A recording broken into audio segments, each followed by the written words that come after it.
Thank you, Dr. H. Tonight is a special night. It's a special night because on this night, the class of 2015 will meet together for the very last time. The journey of high school is filled with stories. These last 4 years have been filled with different journeys and seasons, and today I'm going to tell you about my story. A tribute to my testimony and what I learned from it about taking risks, learning from mistakes, and loving the people we encounter. My first story I'm going to tell you guys is my first date in high school. There's a first for everything, right? Well, it was the spring of my junior year, and me and this girl started talking. I took her out to dinner a couple of times, and things were going well. Actually, things were going great, so I decided to take a shot, and it was a half-court shot. My plan was to ask her to make it an official relationship. Now, I'm not Michael Jordan, but I do consider myself Jeremy Lin. So, things were going well, and my plan was, the next time we went out to dinner, my plan was to ask her to be my girlfriend and finally take this shot. And on my way to pick her up, my phone vibrates, and I look at it, and I read it, and I'm just thinking, oh gosh. I read it, and it says, hey, I hope you know I just want to be friends. I'm not trying to leave you alone. My point is not about me getting rejected. My point is not about me taking every single bill when we went out. And when I mean every single bill, I mean every single bill. My parents, I'm trying not to look at them because now they know where my money went. My point is, life is about taking risks. I never told that girl how I truly felt about her. I talked to the same girl today and she still doesn't know.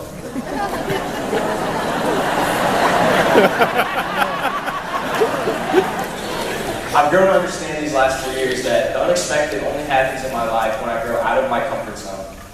And life truly starts when you grow out of your comfort zone. Every morning when we wake up, there's more to our story than just waking up, sipping our coffee, and watching the sunrise, and then going to our job or our school. Every morning, we're being invited into our own story, saying yes to our lives, and just say yes. Start taking chances and start taking risks.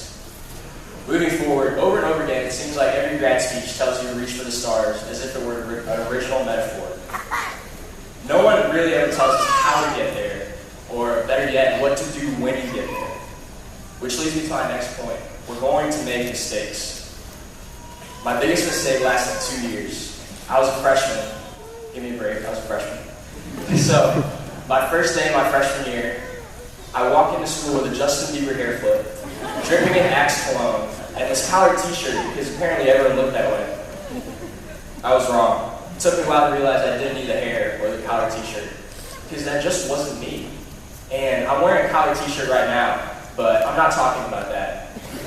I'm talking about being who you want to be. And sure, you need collared t-shirts for formal attire and interviews, but I'm talking about taking it off and being your true self. I found a lot of joy in taking my collared shirt off my junior year and showing the real me. And that was a mistake, but that wouldn't happen in the first place if I didn't make a mistake.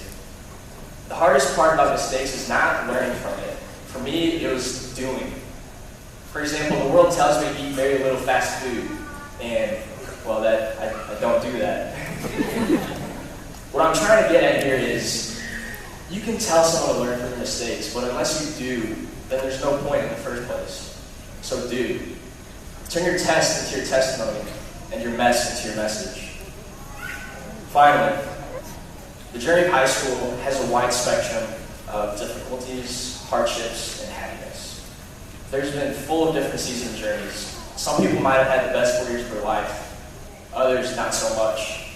Some people struggle with adversity like grades, jobs, a family, friends. Maybe it was insecurity, popularity, whatever your story looks like. And everyone's journey looks different. Hold on to the truth.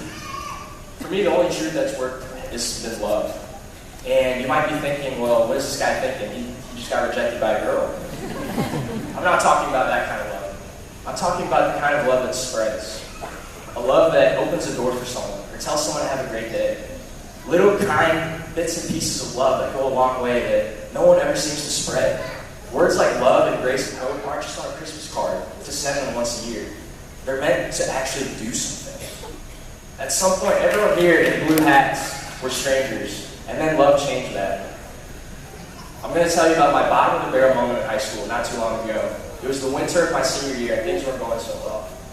I was stressed out with my college decision while juggling hours of homework and a sport, while dealing with friends and family that I couldn't imagine myself getting through another day south of all my stress.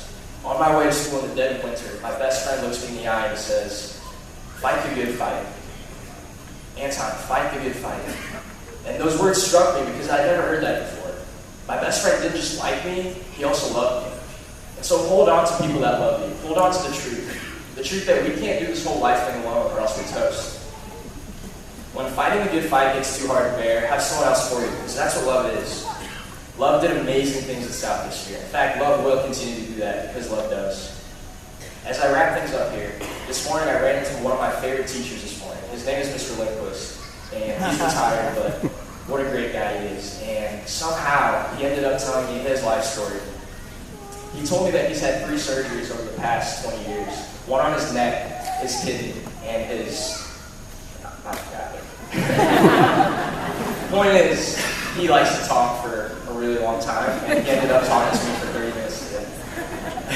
Point is, he told me that the doctors told him at one point that he only had a 5% chance of living because of his cancer tumor. Now he's standing and walking around, and he's even substituted part-time at Parkway. But I asked him, I said, "Mr. Lindquist, what happened? How did you do it?" And he looks me in the eye and says, "I prayed."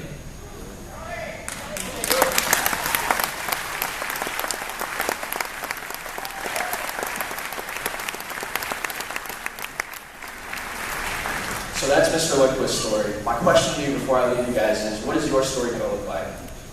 I imagine myself turning 80 years old, of course if I make it that far, and I imagine a little kid coming up to me, he runs to me and he says, "What did you do with your wonderful life?"